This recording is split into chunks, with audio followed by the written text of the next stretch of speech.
Kita ngomongin timnas. Oke, ngomongin timnas nih. Ini beralih di bulan Juli akan ada AFF U23. Yes. Ya. Dan sudah keluar 30 nama, tapi Abrar pengennya bahas dulu. Ini bener nih, Coach Denny Lanzat sama Coach Pastor ditawarin Ajax nih.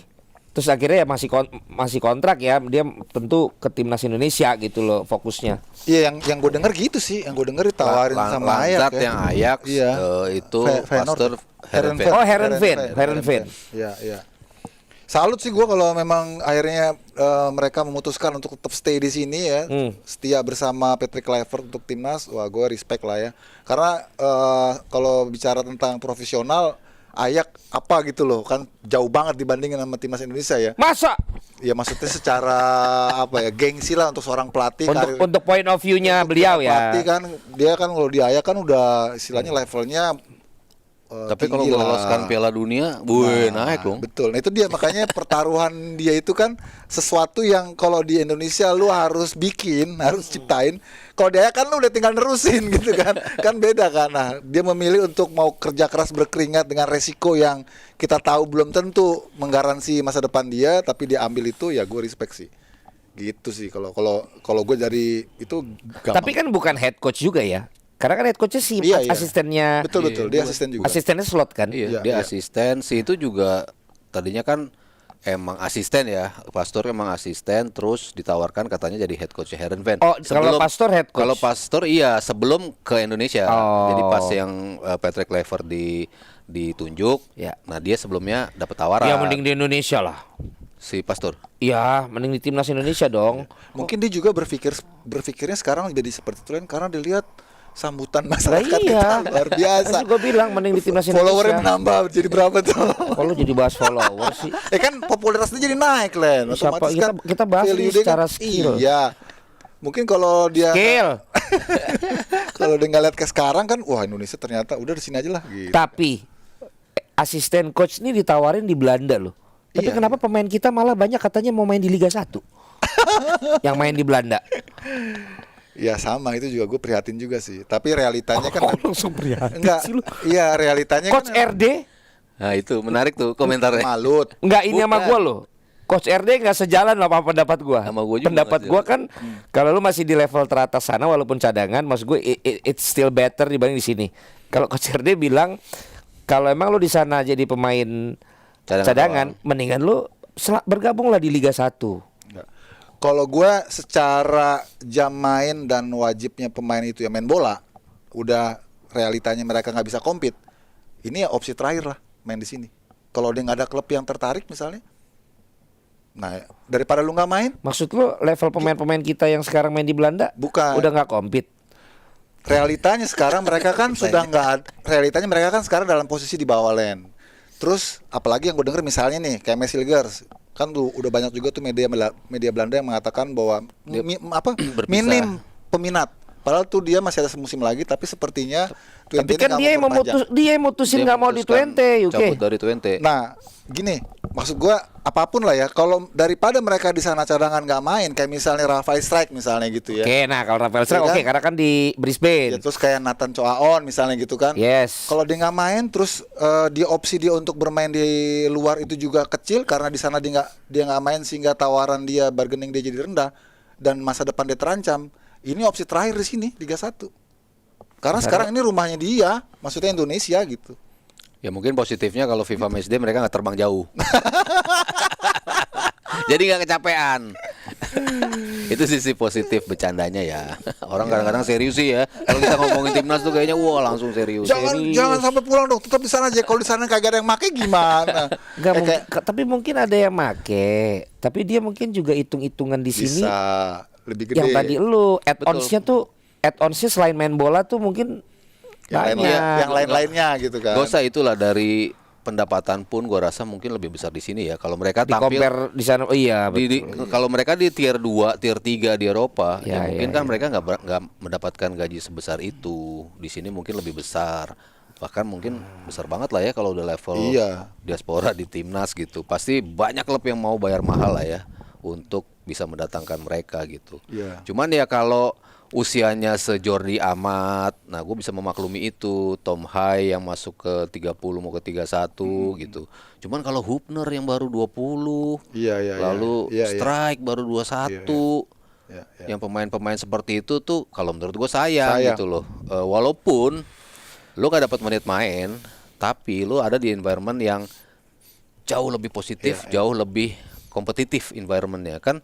Ya kalau kita bicara dua kiper tim lah ya, satu utama satu cadangan, kan porsi latihannya sama, makannya sama, ininya sama, cuman kesempatan lo aja main apa enggak gitu kan. Cuman kan build up menuju sebuah pertandingan lu kan sama gitu. Nah ini kan juga latihannya kan pasti sama.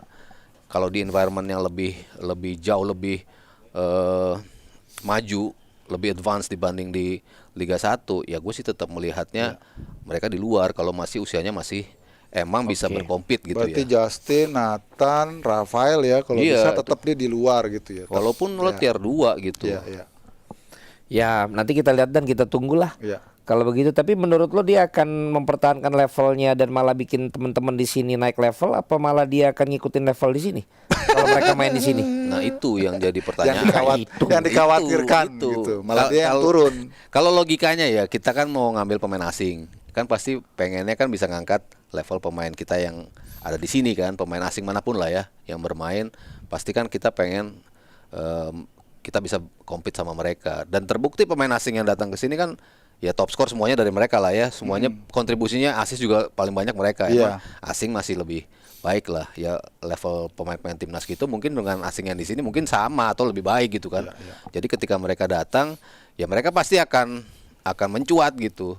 Tapi apakah di tahun kedua, di tahun ketiga itu kan yang jadi pertanyaan. Apakah mereka nanti levelnya akan turun atau enggak? Cuman kalau gue pribadi ya balik lagi ya, dimanapun lo nanti bermain, pilihan lo seperti apa, selama lo di timnasnya main bagus, ya udahlah. Gue sih lebih ngeliat ke situ gitu. Sama kayak inilah Lili Pali kan, Len. Dulu juga kan dari Almer, pernah juga di Jepang. Tapi ya karena dia konsisten ya menurut gue ya, dia masih bisa bertahan di level tinggi di sini tuh. Itu kan nunjukin bahwa nggak selalu yang dari luar ke sini terus drop, nggak selalu. Tergantung personalnya dia. Kalau dia bisa jaga kondisinya, dia jaga gaya hidupnya, dia tetap fokus sepak bola. Lili Pali 35 dipanggil timnas justru. Itu kan bukti ya bahwa dan kontribusi juga masih ini di klub ya. Masih oke. Gitu, beberapa bisa nunjukin lah, Kambuaya, Egy, Rido. Itu kan kalau bicara yang dari luar datang, Lili Pali kan juga dari sana juga, dari diaspora juga ke sini terus. Bahkan dia usia muda tuh datang ke sini umurnya masih 23 malah. Ezra juga di klub bagus ya. Tapi sekarang turun di sini. Cedera kan. Maksudnya Persib lumayan, PSM lumayan, bukan Persik lumayan juga kemarin. Persik turun. Persik turun. Ya kita lihat deh nanti. Artinya kan maksud lo kalau emang yang punya kelas di sana main di sini pun kalau dia bisa tetap pertahankan semua apa yang perlu dia lakukan masih tetap bisa konsisten ya. Dan pas di timnasnya bisa ngebuktiin juga, itu kan yang penting kan. Ya balik lagi ke timnas, produknya produk timnas ya. Dan dia tim juga ngedatengin dia udah orang Indonesia kan. Betul. Bukan nambah jatah asing lagi gitu. Oke, tadi gimana nih kalau AFF U23 nih, nama-nama yang keluar nih? Keluarin namanya dong, Brar. Nah, ini dia. Supriyadi, Dava Fasya, ya banyak lah. Iya, ini sih. Dari sini anak lo ada berapa, Cup? Ya, itu udah diwakilin tuh. Pertanyaan gua udah diwakilin. Semuanya Supriyadi, Dava, kecuali terus Brandon, Kadek, Ferrari, terus Alfrezi Buffon, Ahmad Maulana, Kakang, terus Robi Darwis, Tony Firmansyah, Hanan, Doni. Mana Supriyadi? Nggak masuk. Robi Darwis. Supriyadi kiper. Oh, bukan Supriyadi itu nggak ada kabar kan? Kasian nih. Terus Altaf, terus udah itu tuh. Lumayan lah tuh. Rahmat Arjuna, Bali United ya. Iya. Jadi kalau ini sih memang skuadnya cukup mewakili kualitas yang kita punya di level U23 sih. Cuman gue kurang satu ya. Janadin Faris nggak ada ya. Iya si Persis Solo dulu ya. Iya, kan kemarin dia sempat main. Cedera kan? Enggak, Len. Enggak ya? Enggak, ini lebih ke opsi kali ya karena gelandangnya. Kebot kan dia? Enggak, kanan. Yang tengah kan? Iya, kanan. Kan kemarin dia sempat main juga di Piala AFF Senior kan? Janadin kan? Betul. Sama Rafael Strike juga ya waktu itu ya. Makanya gue nggak tahu dipanggil, ini mungkin lebih karena pilihan dari pelatih terhadap kebutuhan di sektor gelandang, karena itu ada Rivaldo Pakpahan, Ada Ruby Darwis tuh dua-duanya pekerja keras, Tony Firmansyah, Ryan Hanan Arkan kreatif, Fikri masih. Donitri bisa flanker, Arkan Fikri. Gardan Yafi juga. Ini pemain sayap Tangerang bagus banget, Arkan Fikri juga. Jadi ya lebih ke situ sih. Cuman yang menarik nih sebenarnya di belakang ini Brandon Schuneman ini Len. Oke. Yang menurut gua dia jam terbangnya masih kurang ya di klub ya. Di level timnas juga nggak main Iya, ya, betul. dari 17 ke itu Iya, kan dia nggak iya. main ya. Dan nggak terlihat lah. Maksud gua ini juga salah satu. Tapi ntar 30 dikurasi lagi nggak? Iya, Iya, jadi 23. 23. Iya kan? Betul. Sesuai dengan U23 ya. Jadi Iya, 23 orang betul, doang. betul. Betul aja lagi. lu. Iya emang 23. Iya U23 jadi 23 pemain doang. Emang kalau squad U20 inti kan U20 20 U20 jadi 20 pemain. kagak. Kalau skuad inti ini kan memang selalu 23 kan. Nah, Hoki kenapa dipanggil terus? ya. Nah, itu dia pertanyaan gue juga bingung itu. Enggak, gue bukan masalah Hoki kenapa dipanggil terus, lu jahat banget lu. Mas Ya. gue kan beredar nih, dia juga main di Tarkaman nih kemarin. Gua nggak tahu itu udah yang dulu apa yang sekarang. Masih sekarang. Ya gua nggak tahu, ya. gua nggak tahu, Rambutnya- gua nggak tahu. Rambutnya keriting soalnya baru. Yang dia gini. di Perming itu. Perming. Dia ngambil penalti, dia Iya, main iya, lapangan iya, becek. iya, iya. Ini apa nggak kok dibiarin sama PSSI ya? Iya, gue nggak ngerti juga Nah, maksudnya apalagi masih dipanggil timnas loh, maksud gue. Ya, ya itu dia Len. Itu kan jadi makanya sekarang pemain bola itu harus hati-hati juga ya, apalagi di levelnya timnas. Main-main Tarkam mudah lah. Kalau lu masih mau existing di timnas di level tinggi, Dia nggak ada klub ya kan udah masa libur. sebelumnya. Kan PSS Sleman kan juga Sleman turun kan. degradasi. Iya mas gue, kok dia Ya, berani makanya. berani untuk main Tarkam Iya. tanpa merendahkan Tarkam itu Iya, sendiri Kan ya. lagi libur. Iya. Lagi libur lah. Lo pemain volley siapa sih yang nggak main Tarkam? Beda. Beda dong. Timnas lo. Justru volley karena liganya emang cuman sekian bulan dari 1 tahun. Pas Jadi libur kan mereka main Tarkam? liburnya lebih panjang daripada volleynya. Iya. Dan gua udah ke daerah-daerah kan bahwa justru Tarkam itu jadi sesuatu yang legal karena memang dia tidak berada dalam masa yang seperti tight seperti yang tight seperti bola gitu loh. Iya. Jadi dia misalnya cuma 3 bulan, 6 bulannya memang Seri berseri lah dia. gitu loh. Dan akhirnya mereka, gua hidup gimana kalau misalnya itu 3 bulan kan misalnya kayak gitu kan gitu. Dan ingat bahwa volley itu tidak fisikal loh, Iya, tidak kontak gitu. Kalau ini kan lu udah sering dengar kabar Tarkam kaki lu di-tackle. patah, lu cedera, itu kan di situ. Sangat disayangin sih, apalagi ini pemain muda ya. Oke kan masih muda. Kalau yang udah Enggak, bukan masalah disayang-sayangi. Lu kan ini anak muda, lu nggak bisa bilangin. lah, ya kan Dia produk lu juga nggak? bukan. Giliran gini aja Ya, bukan lu. Kalau produk gue pasti gue marahin lah. Ya lu kasih tahu. Lu kan bapak grassroots. Wah susah Len itu Len. Ya, tapi maksud gue kita harus kasih dia kan second chance nggak sih mas? Ini kan soalnya kalau netizen selalu ngapain dia ini dia. Tapi lu menurut lu dia masih punya nggak potensi itu? Punya sih gua. Punya kan? Ya karena gua ngelihat dia sebetulnya pemain bagus gitu loh. Tapi emang berapa kali dipercaya jarang perform sih. Iya. Tapi di level klubnya ya perform juga gitu. Terus ya ngelihat dia terutama ketika zaman Garuda Select lah kan gua harus ngikutin dia terus tuh kan waktu itu. Bagus. Bagus banget. Lawannya kan Arsenal 17. Soalnya maksud gue sebenarnya diharapin gimana mas? Lu lihat nih, misalnya Hoki bisa kena mental nih, si Arkan Kakak, ya kakak kan namanya, yang karena dia selebrasi joget, habis itu mainnya turun, Ya. bener-bener kena mental, Sampai sekarang. akhirnya nggak dipanggil juga, Sampai sekarang. iya kan? Maksud gue, emang yang harus bagaimana kita untuk coba memberikan support nih? Sebelumnya nggak dibully sih, tapi dia hilang sendiri, Randy Juliansa. Ya kan, nah itu pemain Ini lo tuh. anaknya dia, gua tahu. Tapi dia bilang tadi itu kan diambil muli kayak gitu. Betul. Udah di luar tanggung jawab gue. Tuh kan. Nah maksud gue mas, ini pertanyaan terakhir ya buat kita ya. Seberat itukah sebagai pemain muda khususnya posisi striker buat kita gitu loh? Strike ini kaitannya dengan Kan dua-dua striker nih kan. Iya. dengan Arkan personalnya Kakak, apa Arkan dengan Fikri. karena pemain mudanya nih? Ya apapun itu karena kan gue lihat akhirnya 2 nih udah kena. Lu berarti harus yang seperti apa Gua nih? rasa semua posisi striker di timnas kita tuh punya beban yang berat banget sih.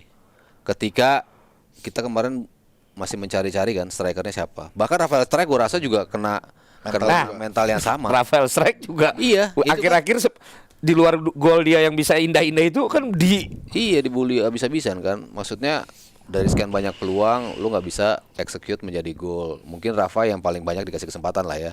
Lalu habis itu Hoki juga sering dikasih kesempatan. Terus kemarin yang Sananta sempat masuk Ramadan Sananta main juga. bentar, buset komennya. Ramadan Sananta. Jadi kan emang jadi komparasi terus karena posisi ini kan ya kita pengen striker tuh cetak gol. Ekspektasinya tinggi. Ekspektasinya terlalu tinggi menurut gua untuk striker. Tapi ya wajar karena kan tugasnya striker mencetak gol gitu. Ketika mereka nggak bisa deliver, otomatis menjadi pelampiasan lah dalam tanda kutip gitu. Bahkan Rafael Strike yang paling sering yang menurut gua gaya bermainnya bisa membantu pemain lain untuk akhirnya mencetak gol. Kena juga. Tapi kan lu gak cetak gol gitu, dia tetap menjadi pemain yang bebannya berat sekali. Jadi emang untuk jadi striker timnas tuh gak gampang ya, dari sisi itu. Dan sejak dulu juga kan memang slot utama di klub-klub juga itu selalu Dari luar. prioritasnya asing gitu. Nah pertanyaan gue Yuk, dengan begitu beratnya jadi striker timnas, dengan banyaknya komen-komen yang bisa kena mental, karena gini, hoki gue tahu dia dari dia main di Liga 1 zaman gue siaran, dia dari Gunung Kidul 2 jam harus setiap hari untuk pulang pergi latihan bla bla bla. Arkan Kakak gue tahu dari zaman Mas Bima U17 U16 bagus dia gitu loh, tapi akhirnya bisa jadi ya sayangnya masih lagi redup lagi. Lu sebagai orang yang Liga Junior ini, orang tua menurun nggak untuk pengen anaknya jadi striker? Kagak dengan melihat kayak begini. Enggak sih. Terus tadi kenyataan di liga juga kalau main biasanya pemain asing gitu. Lu jangan striker dah. Lu mending pemain tengah sama belakang aja dah misalnya gitu. Kalau yang gua lihat sekarang sih minat untuk main striker, main muda kita tetap masih ada. Masih ada antusiasnya gitu ya. Tapi memang semakin sedikit, Len. Tapi berarti iya dong, ada penurunan dong. Kenyataannya soalnya gitu kan. Tapi kalau gue ngamatinya lebih kepada perkembangan mental mereka. Karena yang awal mereka itu, maksudnya kan dari mereka masih kecil mungkin masih bisa dipegang ya. Tapi udah masuk remaja, menuju ke dewasa, itu rebelnya itu Len, orang tua nggak bisa handle. Nah, awal bisa diawasin, bisa dibilangin. Ketika di fase itu Len, lingkungannya yang masuk mempengaruhi dia. Kita kan siapa teman kita. Nah itu yang gue alami di anak-anak muda ini. Begitu teman-temannya itu nggak kondusif, salah temen, akhirnya ya udah bablas banyak. Makanya pemain-pemain muda yang prospektif kemudian hilang. Salah satunya itu bagaimana dia nggak bisa jaga fokusnya dia di sepak bola. Jadi lebih banyak unsur dari luarnya yang mempengaruhi dia. Akhirnya ya udah kalah saing sama yang di bawah-bawahnya. Sama sistem formasi zaman sekarang sih kayaknya memang mengkebiri pemain-pemain striker yang dulunya 4-4-2 pasti 2. Sekarang kan cuma 1 yang dicari dalam satu tim gitu. Persaingan lu berat untuk menjadi ujung tombak gitu kan. Sementara 2 wingers itu kan bisa nopang dia gitu. Sementara yang dalam satu tim lo rebutan cuma 1 orang, 1 posisi nih nomor 9 gitu. Kalau dulu kan lo bisa double striker 2 orang. Makanya banyak dulu stok pemain-pemain depan. Ya kok itu pun terjadi di Eropa sekarang kan? Iya, iya. Dikit banget kan lo stok pemain nomor 9 yang bagus gitu kan. Karena emang kadang-kadang lo cuma main false nine, kadang-kadang lo nggak dipakai gitu loh. Bahkan tuntutan teknologi ataupun juga cara bermain sekarang itu kan menuntut pemain striker nggak cuma jadi nomor 9 ya. Tapi dia juga harus punya aspek-aspek ataupun atribut lain gitu. Kemampuan dia untuk jadi nomor 10, kadang-kadang jadi nomor 11. Jadi harus lebih dinamis mainnya, nggak lagi matok kayak nomor 9 klasik gitu kan. Itu juga salah satu tantangan juga yang nggak bisa dipenuhi oleh pemain-pemain muda kita gitu. Ya memang pas lah ya, berarti kita dapat Ole sementara ini ya. Iya, sementara ini pas. Maksud gue bisa jadi figur juga. Iya, jadi untuk idol lah. Idol. Gue juga curiga kalau di level dunia bisa hilang juga nih lama-lama. Gue liat Lamine Yamal nih. Kemarin main ski sama influencer umur 30 nih. Udah mulai banyak mainnya nih anak nih. Ya.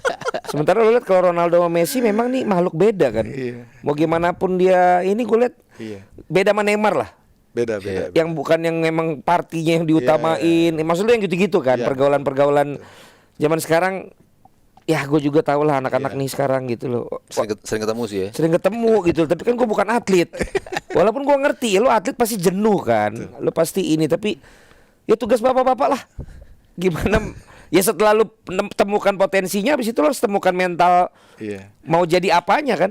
Makanya di usia-usia muda saya sekarang ini lebih harus banyak kayak workshop parenting Len sebetulnya. Malahan ya. Harusnya. Jadi itu sama pentingnya sama workshop pelatih. Iya. Oke. Ya nanti deh kita. Saya kalau udah ketemu sama teman-teman yang memang tua-tua ini ya. obrolan kita panjang. Beda pas kayak ngomong sama Rijal, sama Pei, generasinya berbeda ya. Oke guys, makasih banget. Sekali lagi ini adalah masa bukan transisi, tapi ini adalah satu program baru ya, di mana 1,5 bulan ini kan DPI yang secara sendirinya kita off-kan dulu, tapi kita akan launch lagi di bulan Agustus. Jadi kurang lebih selama 3 kali seminggu kita di CEO Show akan ada, di dalamnya ada ngomongin bola, ada Jebret Talks dan seperti itu. Dan terima kasih udah 1000-an yang nonton hari ini. Luar biasa. Kita akan ngobrol-ngobrol lagi nanti di hari Jumat ya, Brar? Karena besok adalah jatahnya kita syuting KPI. Jadi teman-teman juga besok yang mau datang untuk jadi pandit, karena di sini nggak dapat kesempatan ngomong karena cuma nulis dan mungkin nggak dibaca, kalian bisa langsung ngomong. Ketuanya itu Rizal Palevi. Kalian bisa datang di Pasti Bisa Coffee Pancoran hari Kamis besok jam mulai dari jam, mundur jamnya, goblok. Mending gua nggak usah nanya. Mulainya jam 7. Jadi kalau bisa mau networking datang dari jam 6, setengah 7. Kalian ngobrol-ngobrol, gue jamin kalian dapat teman baru. Karena entah kenapa acara itu selesainya jam 9, tapi pada nongkrongnya sampai jam 12. Jam 12. Oh, Jadi kepemimpinannya Rijal nih gue juga nggak ngerti kok bisa dia bikin anak-anak ini solid. Jadi lo bisa buktikan ya analisa lo, kemudian juga mungkin teori lo untuk datang di Pasti Bisa Coffee. Oke guys, nanti mulai bulan depan gue usahakan di setiap hari Kamis kita ada pandit tamunya juga yang memang profesional, jadi bisa kasih tambahan masukan buat kalian. Yuke makasih. Ya, sama-sama. Mas Aryo makasih. Sampai ketemu lagi kita di CEO Show hari Jumat. Thank you so much semuanya. Dan yang udah nyawer, terima kasih semua. Juga terima kasih Awi, terima kasih PT Mitsindo Visual Pratama, dan terima kasih yang perlu gue terima kasihin karena saya habis ini harus menuju ke Istana Ki Mangun Sarkoro. Silakan sampai ketemu lagi.